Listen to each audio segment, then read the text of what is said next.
আমরা কয়েকটি বিধানসভাতে ভালো লিড করে এগিয়েছি, আবার কয়েকটা আমাদের লিড বাড়িয়েছি।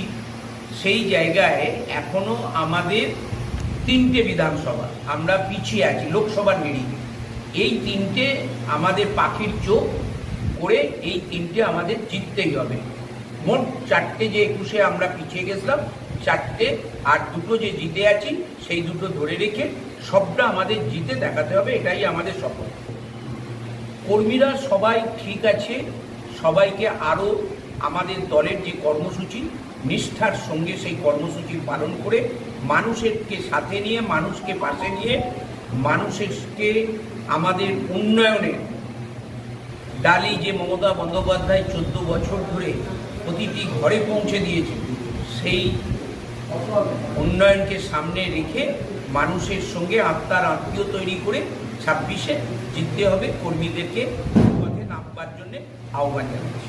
এটা আমাদের দলের সর্বোচ্চ নেতৃত্ব যারা আছেন তারা যেটা করেছেন, একটা তো সব দলের আভ্যন্তরীণ বিষয় থাকে এবং একটা নিয়ম নীতি থাকে।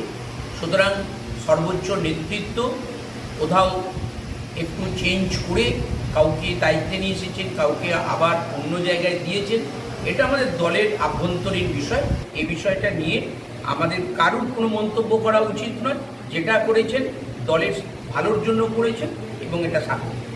দল আমার প্রতি আস্থা, বিশ্বাস, ভরসা রেখার জন্যে প্রথমেই আমাদের দলনেত্রী মমতা বন্দ্যোপাধ্যায়কে আমার সশ্রদ্ধ প্রণাম জানাচ্ছি, আর আমাদের সেনাপতি অভিষেক বন্দ্যোপাধ্যায়কে অনেক অনেক শুভেচ্ছা জানাচ্ছি।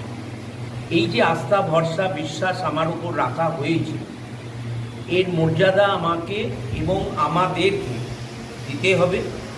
2026-এ যে বিধানসভা নির্বাচন, আরামবাগ জেলার 4টি বিধানসভা আমরা 2021-এ পরাজিত হয়েছি।